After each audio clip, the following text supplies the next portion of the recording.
Hey, welcome to Writer's Corner. I'm 17-year-old writer Noah Barfield, and we have a special treat. Today with me, I have a special guest. Yes. Hi, everybody. I'm Neal Akasaka, and thanks, Noah, for having me here. Yeah, no problem.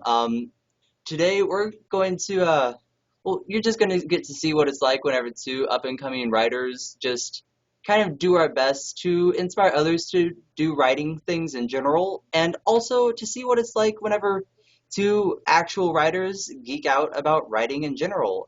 Maybe along the way you'll learn a few things, and also hopefully learn from some of the mistakes we've made.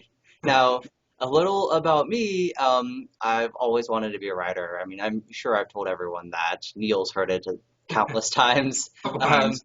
but I wanted to be a writer for as long as I can remember. I started taking it seriously whenever I was in single digits, and I wanted to become like a serious writer after I read Christopher Paolini's Aragon.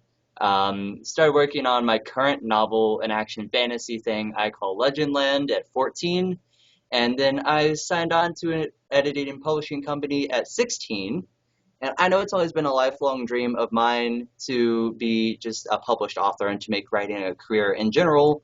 But tell us a little about yourself, Neil. Yeah. First off, I mean, I would like to say it's pretty incredible to see, you've been pretty passionate about your book and about writing for, well, like you said, it was a pretty Yeah, early age. That's really inspiring to me, and I think it's awesome.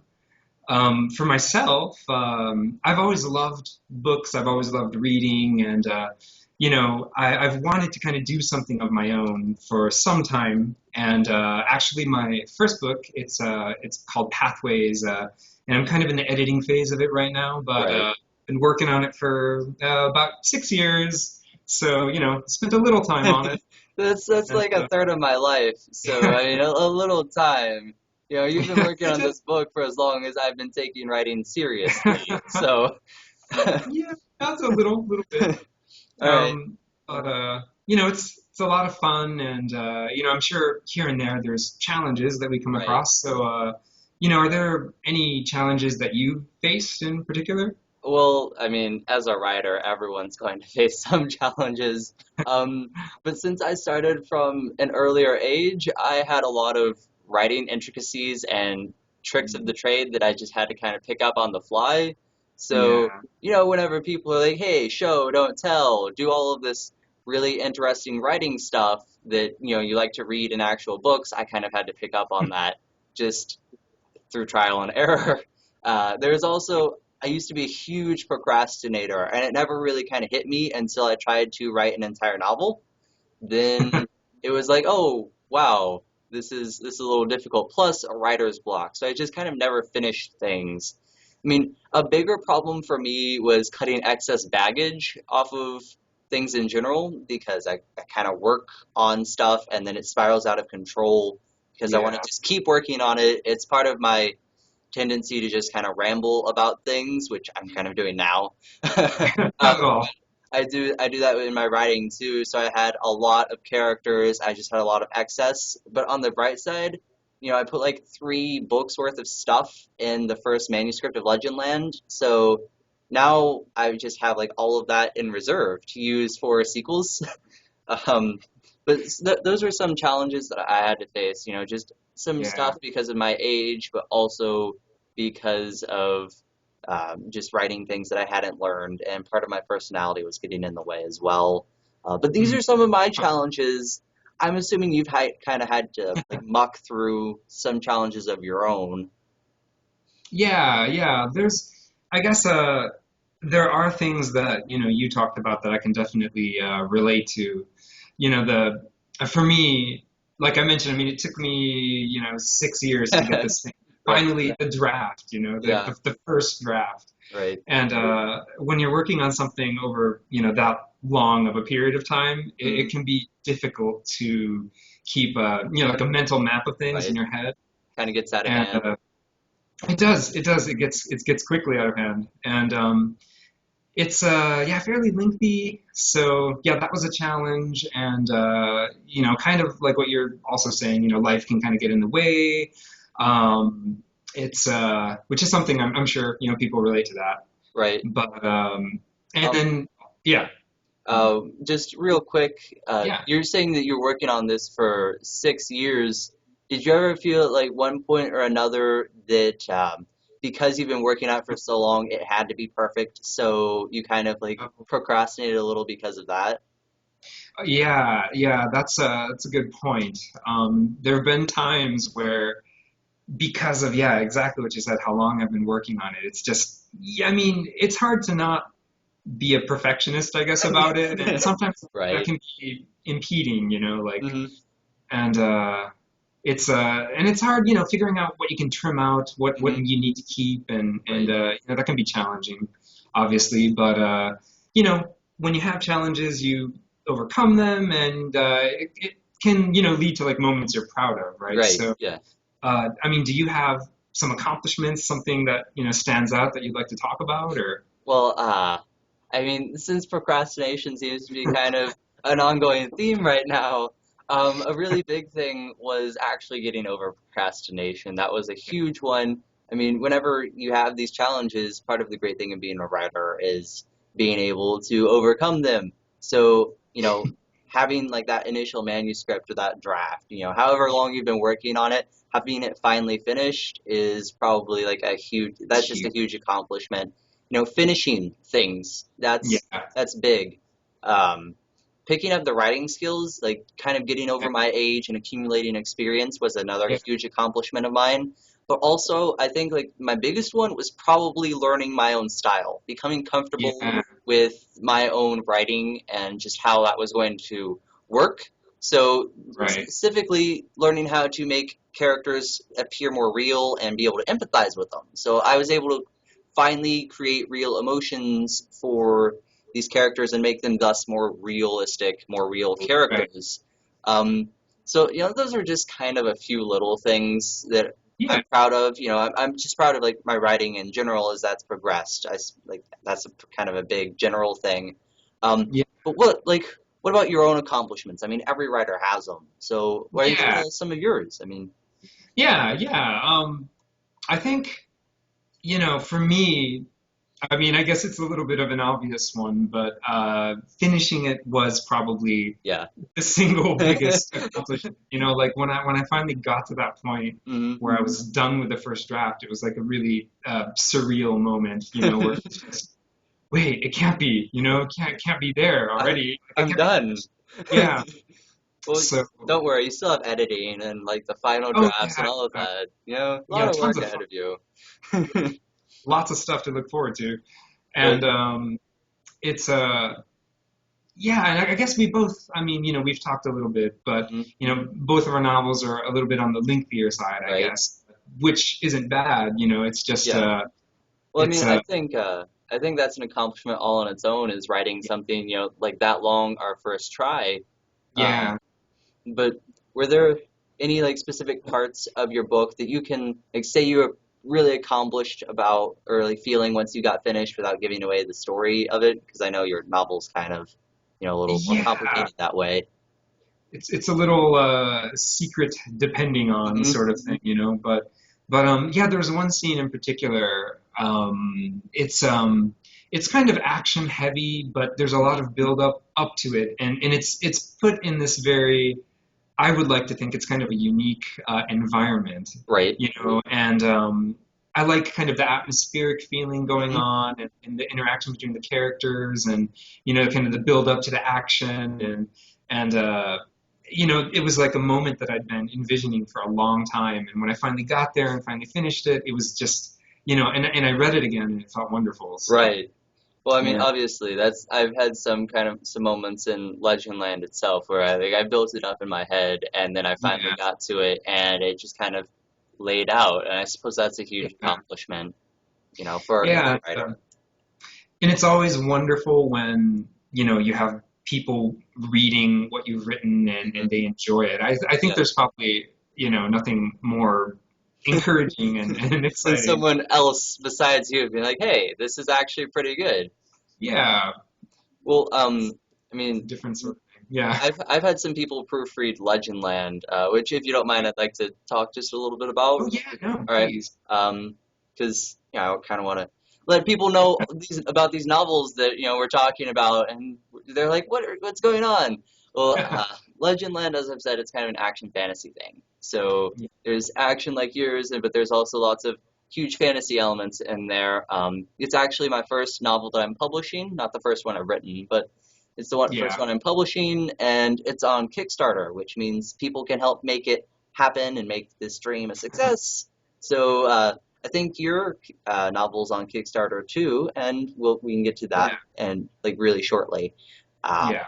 but Legendland, it's set in an alternate world, also called Legendland, where legends and mythical creatures go to die. So it's ruled by the cosmic entity Death, but other cosmic entities kind of want the power that's in Legendland, and all of those creatures that are from original fairy tales that I've added my unique spin on. They also have their power that everyone kind of just wants, and these characters all have their own goals and ambitions that kind of drive the story and make it what it is. So it's this dynamic world, and because it's dynamic and ever changing, I kind of needed to explore that through a more loose style. So I went with the first person narrative, so that way you could kind of see Which is it awesome. through, yeah, you could kind of see it through the eyes and see it change in real time.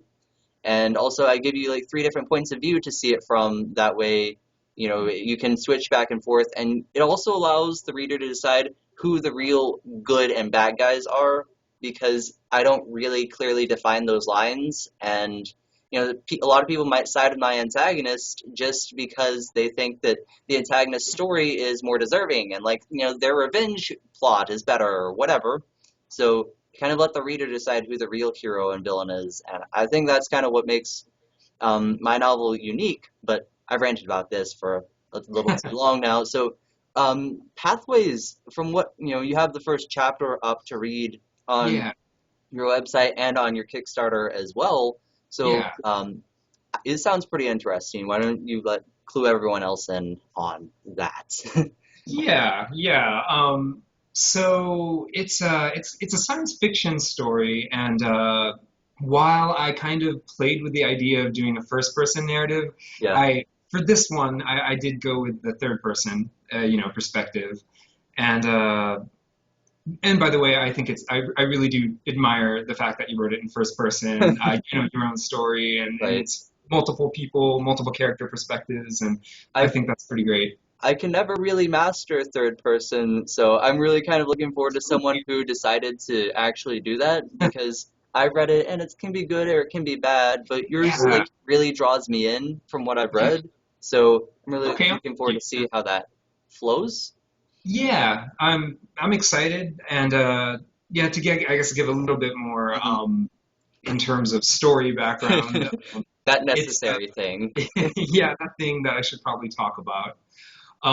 It kind of focuses on this young boy who discovers like this really this ancient piece of technology that's it's kind of been forgotten, and he finds through this technology, it kind of offers some solutions to like their problems Right. that he has. But in the course of that, it triggers a lot of things he couldn't possibly have expected. So Kind of a and give then and take there. yeah, it's kind of like a blessing and kind of a the exact opposite of that, Yeah. at the same time. But and I like to kind of focus on how the characters are evolving as the story progresses, and kind of how they deal with the challenges Right. that are before them. So, and last little bit, it's kind of like in a fantasy-esque Okay. setting within like a science fiction framework. So, it's fun to kind of mix up a little Right. bit Yeah. genres, which I think you relate to that. I, But I definitely can relate to, wanting to shake things up a little bit. Um, yeah, but that's actually really interesting. I'm looking forward to reading it a lot more, because I think hybrids are something that's pretty amazing. But you're talking about this, and I know from what I've read, you kind of like your writing style is kind of a tease, like just a all little on bit. its own, because you just you kind of like what you're talking about before, like something that you're most proud of is building like this huge anticipation up for this one scene, Yeah, and right from the get-go, you kind of do that from the very first page of that first chapter. How did you like? yeah. How did you develop that writing style? Just like how did that come about? It's a good question. I guess there's like a lot of books that I really liked, and kind of as I've read things, throughout the years, I guess maybe without being completely aware of it, you kind of tuck Yeah, away some things that you like in your head, like, oh, this is kind of a cool, way that they're saying this, or this is kind of cool how they're describing or showing this, right. and it might have been more of like a kind of an unconscious thing a little bit, but when I sat down to write, I was like, kind of like I wanted to take really good elements of things that I enjoyed and put it in like this kind of captivating way, Right. so it's just kind of how it came out. But How did what were some of those inspirations from like the books that you've read? What were some of those that you took or were really inspired by? well, I'm kind of a big fan of like Orson Scott Card. Hmm. He's written not just Ender's Game, Right. but there's a lot of other books and that he's written that I'm into, and I'm not sure if you're familiar, but Philip Pullman wrote like his Dark Materials series. There's like the Golden Compass. That was like the I first yeah, book. I've heard of that. Yeah, I never Yeah, actually read it, but I've heard of the series. yeah, and his is kind of unique in the sense that it's like parallel, Hmm. alternate, reality kind of Yeah. scenarios and things. And I think that also kind of influenced me a lot as well. And I mean, I guess you mentioned also Aragon, Yeah. right? Was a big inspiration of yours. But Hmm. like, was there any other stuff that you think influenced your styles Well, or? I definitely had some stuff influence my style. I mean, my biggest inspirations were like Christopher Paolini with just his Yeah, like vast fantasy world and what he did.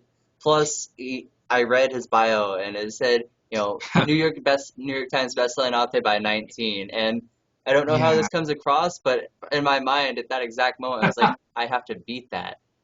Like that was my yeah, entire thought yeah, process. But I also love J.K. yeah, Rowling again because of the fantasy element. I've always wanted to write science fiction, and I've dabbled in it a little bit, but I kind yeah, of am always torn between wanting to write it really realistic, and yeah. I don't really know much about like science in general to do You that. know, it's funny that you say that because like I enjoy science. I Mhm. think science is wonderful, but Right. I'm obviously not a scientist. There's Mhm. obviously a lot I don't get, so I did also struggle with that, Mhm. like Right. Well, I kind of just I liked Star Wars, so I kind of yeah, just took from like the whole space epic yeah, yeah, view from my science fiction, but my writing style I would describe it as kind of like darker and more right. complex. So I also really took from Edgar Allan Poe and H.P. Lovecraft, as well as some more like gothic classics like Mary Shelley. Yeah, I really started to get into Mary Shelley to make my characters suffer because yeah, he's really good at getting this kind of like loneliness feeling going on. You can yeah, notice that in Frankenstein or in her novel The Last Man, which yeah, deals entirely with the subject of loneliness. Like that, it's in the title. And I think humans in general are just social creatures. So taking characters that may not be human but are like human-esque in my yeah, novel and making them feel alone is one really good way. But yeah, I think when in doubt, we can kind of just make our protagonists suffer all the more. And I really started to take that to an extreme. um, but interesting. I suppose with like adjective wise, I would describe my Yeah, writing style as just darker and more complex. But like, yeah, if you had to describe your writing style with a few more like adjectives, how would you yeah. do that for someone who's wanting to know?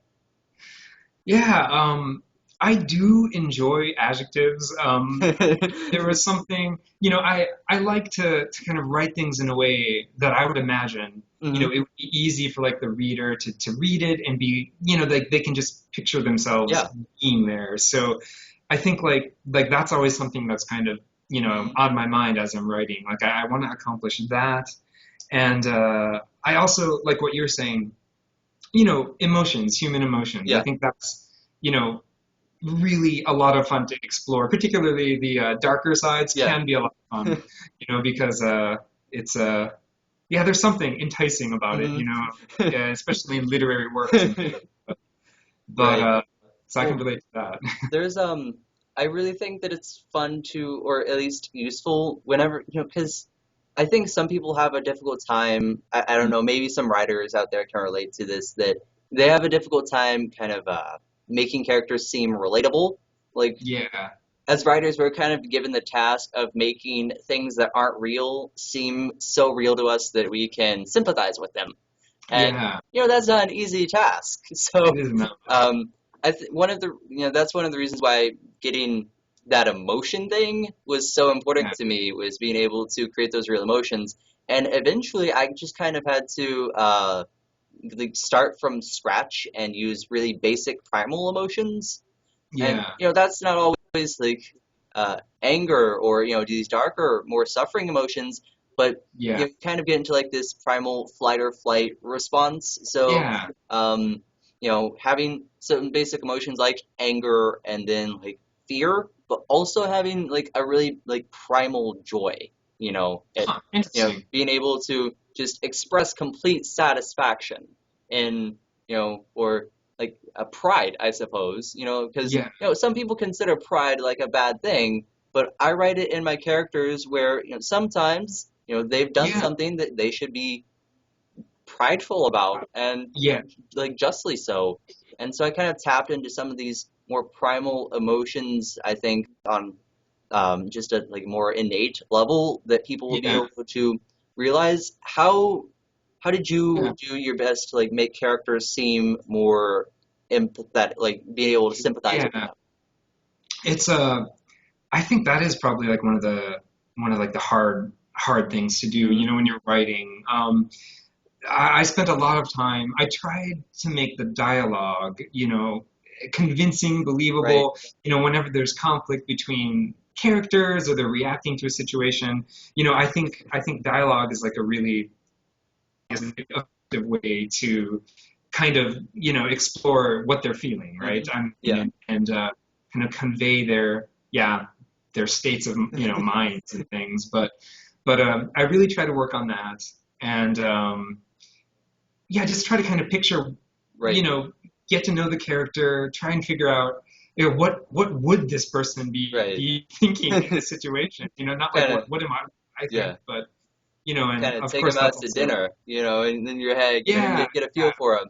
Did you kind of ever, get to know. dialogue is something that's I think overlooked a lot because people are like, Yeah, oh, talking. I do that all the time. I watch yeah, people do that all the time. People do that all the time. It should be really easy to write. it should And then be. you try and write a dialogue scene and it comes across as completely stiff or Yeah, fake. yeah, And I mean, as a young writer, I'm still trying to learn. So I'm part of lots of writing it's groups and things like that. yeah, So a lot of things are geared towards trying to make good dialogue. And uh, I mean, I suppose short of recording conversations between people, was there was there any way that you kind of made more natural dialogue happen?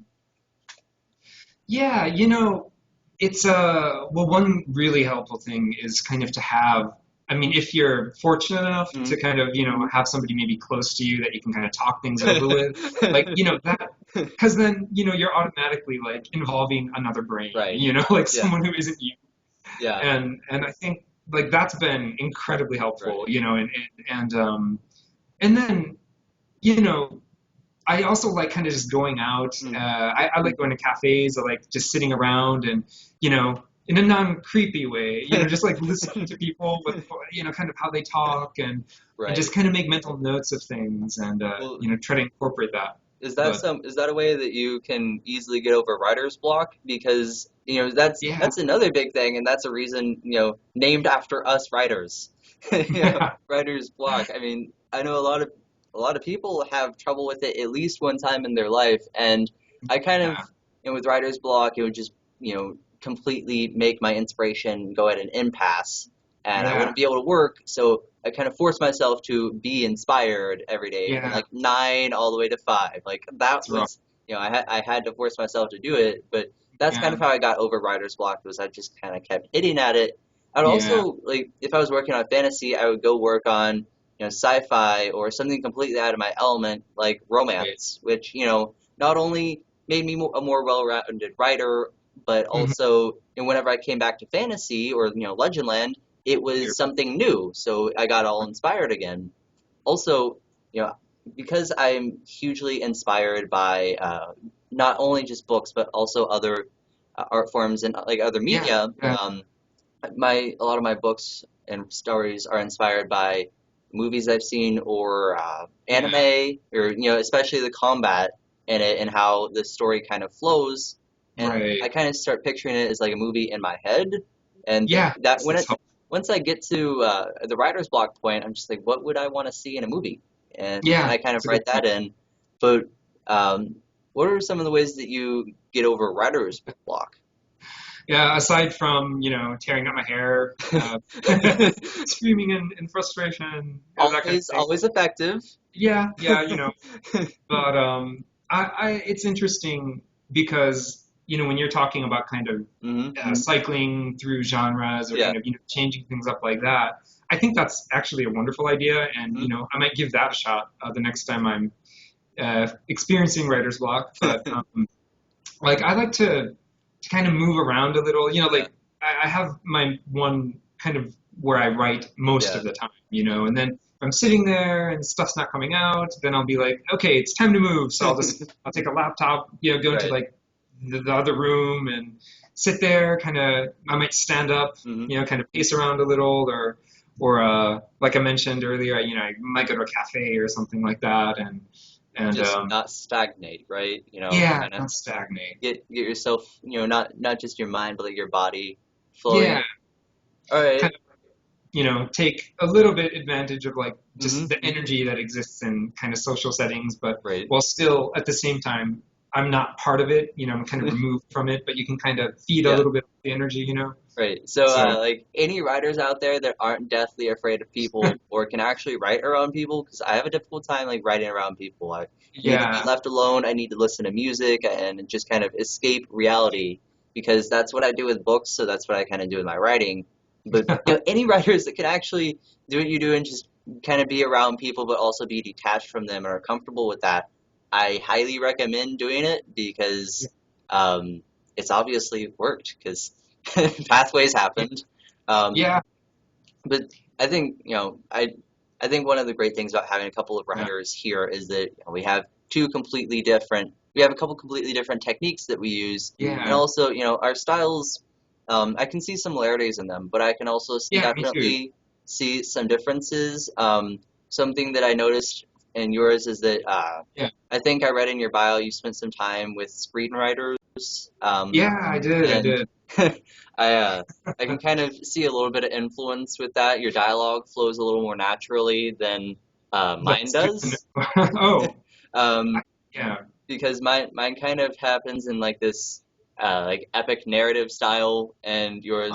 yours is like the dialogue definitely plays a much bigger role. Whenever mine's like speak, paragraph of action, another sentence. Huh. That's just how Yeah, mine I'm flows. actually really curious to read, your story. I'm really looking forward to, your Kickstarter succeeding, and I know you're really excited about that. Yeah. And I mean, it's a big thing. I have to raise $10,000 to, yeah, which I mean is as a 17-year-old guy, that's a yes, lot of money that to is a be lot. like, hey, what else could I do with this money? I don't know, buy a car, live in an apartment for like half a year.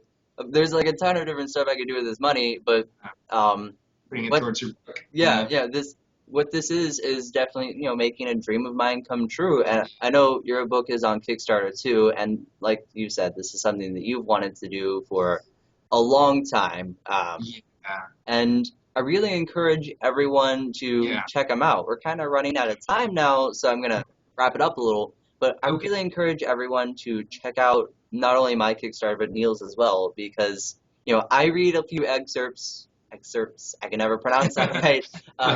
But I read a few like sections of my book, one from each different point of view that I put on my YouTube channel. You know, the thing that you're watching right now. Um, and so people can watch that to kind of get a feel. But Neal also not only has the first chapter out of his book, which gives you a real good feel of his writing style, one that I particularly enjoy. But he also has a recording of him talking about of the first chapter, and his voice really pulls it all together. So I'm looking forward to the day whenever it's an audio book, and maybe you'll narrate that yourself. That's the plan at the moment. So Um, yeah. but I highly recommend everyone kind of checking that out. There's lots of ways to contact me. I mean, you can find me on my website arcstorm.com. You can find me on Twitter, Facebook. I have a Facebook page. I'm actually on Reddit, which is something that apparently is kind of useful. You can always just leave a comment on this YouTube video. But I know there are equally as many ways to get in touch with you, right? I mean, people can get in touch with you. Oh yeah, yeah. I think if they try hard enough. No. I also have a website up at it's www.solinbard.com, which I'm sure you'll be able to find that We'll down in write it. We'll write it yeah. out. And I am also on Facebook and Twitter. So yeah, I'd really appreciate it if you get in touch with me if you Right. feel like it. Well, I mean, this is kind of a video that we're trying out, a style that we're trying out, but I mean, maybe it'll be something that we'll try again in the future. I'm sure people will have Yeah. questions for both of us, so I think it's good that we're both available to get in touch with, and you'll have like all the links that anyone possibly wants to get in touch with us, they will find in the description below. And don't forget to subscribe so that you can kind of keep up to date with what's happening with both me and Neal. So thanks for watching, and I'll have Neal just say goodbye and take us out. Yeah, yeah. We really do appreciate you guys tuning in to watch this, and we look forward to hearing from you. And yeah, thanks for your time. Bye.